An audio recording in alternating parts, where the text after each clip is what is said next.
అందరికీ praise the lord. ప్రియమైన అన్నదమ్ములకు ఆడవాళ్ళతో ఎలా మాట్లాడాలి, ఎలా మాట్లాడకూడదో దేవుని మాటలతో, నా సొంత అనుభవాలతో, దేవుని ప్రేరణ బట్టి చేసిన వీడియో చివరి వరకు చూడండి. 3 సంవత్సరాల క్రితం బైబిల్లో ఒక మాట నన్ను చాలా ప్రభావితం చేసింది. నా జీవితంలో చాలా మార్పులు తీసుకొచ్చింది. ఆ మాట ఏంటంటే, సామెతల గ్రంథంలో 7వ అధ్యాయం 4వ వచనంలో, జ్ఞానముతో నీవు నాకు అక్కవనియో, తెలివితో నీవు నాకు చెల్లివనియో చెప్పుము. అలా మాట్లాడడం వల్ల జారస్త్రీ యొద్దకు నీవు వెళ్ళవు.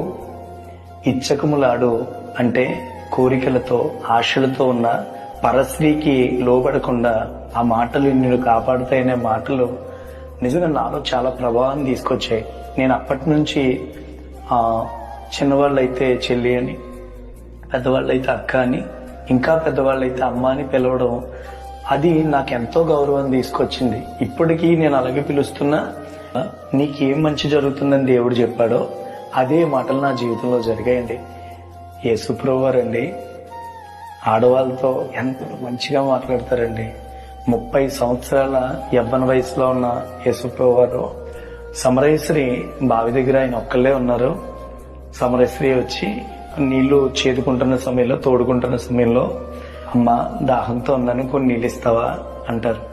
అమ్మా అలాగే అదే వ్యభిచారం చేస్తూ పట్టుబడిన ఆమెని రాళ్లతో కొట్టి చంపాలని చూసినప్పుడు ఆయన అంటారు, యేసుప్రభువు వారు, మీలో ఎవరు పాపం చేయలేదో వారి ముందు రాయేయండి అని అంటారు. అందరూ వెళ్ళిపోతారు. ఈయన ఉంటారు.